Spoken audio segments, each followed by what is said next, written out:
Cordillera. This is your PIA Weekly News Roundup. I am Jesmel Montalibano. And I am George Padua. And here is the latest news.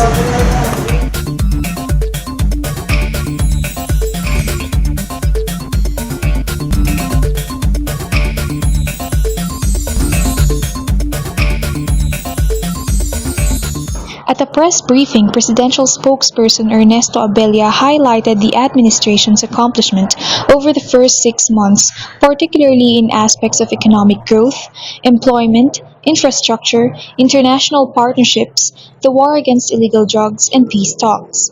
According to Abella, the Philippines is one of the fastest growing economies in Asia in 2016 with a 7% GDP growth in the first 3 quarters. The palace official attributed the country's economic growth to household consumption as well as investment in construction, public infrastructure, and durable equipment. This was supported by low inflation, low interest rates, better labor market conditions, and the steady growth in the remittances of overseas Filipino workers. Government assistance such as the Pantawid Pamilyang Pilipino program also provided additional boost to consumer demand. Abella likewise noted that the agriculture sector is also starting to recover and finally breaking 5 consecutive quarters of decline. Growth in industry, particularly manufacturing, construction, and utilities also accelerated. He said the services sector likewise improved overall, with stronger expansion in trade, finance, real estate, and public administration.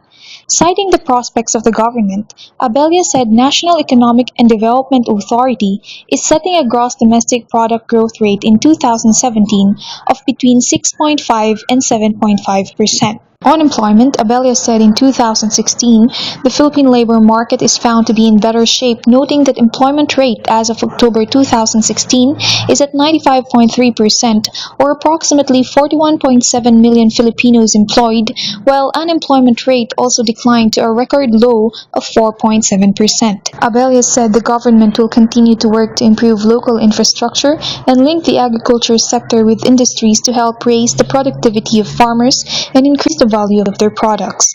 In terms of infrastructure, the administration has so far approved 17 projects and announced at least 5% of the GDP will go to infrastructure projects until 2022. On international partnerships, the foreign trips the president embarked this year, such as in China, Japan, and Peru, and the member of countries of the Association of Southeast Asian Nations, were very fruitful for the Philippines, opening more opportunities for trade and investment. On the government's war on illegal drugs, Abella said President Duterte's determined campaign versus illegal drugs has resulted in the surrender of more than 900,000 drug addicts and the confiscation of billions of worth of illicit drugs.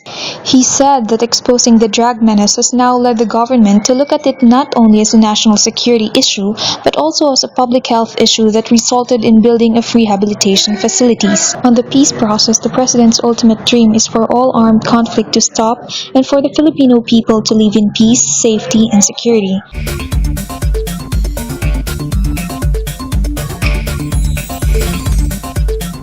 In line with the government's Oplan Iwas Paputok, the Cordillera region has recorded a decreased number of firecracker-related injuries and incidents from December 21, 2016 to January 4, 2017.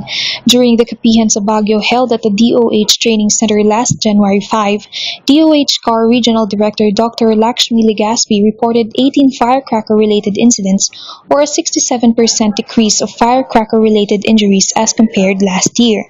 Bureau of Fire Protection Senior Inspector Francisco Copes, also present in the Kapihan, informed that there were 19 fire incidents that occurred region-wide, but none were firecracker-related.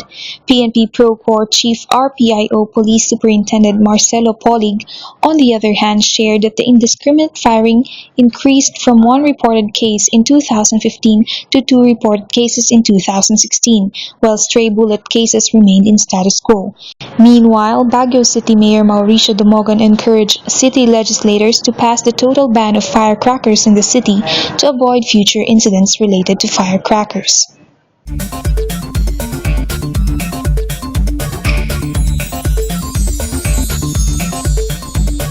The Department of Science and Technology Cordillera Regional Office has recently assisted 69 entrepreneurial undertakings in the region under its Small Enterprise Technology Upgrading Program or SETUP program in 2016. DOST Regional Director Victor Mariano, in a Kapihan Forum last December 28, reported that from the target of 55 micro, small, and medium enterprises, the agency provided technology upgrading or transfer under SETUP to 69 MSMEs involving almost 57 million pesos in proposal grants. 21 SETUP core projects were approved for Mountain Province, 14 in Kalinga, 10 each in Apayao and Ifugao, 9 in Benguet, and 5 in Abra, Mariano said. 5 other proposals from Abra are ongoing processing, he added.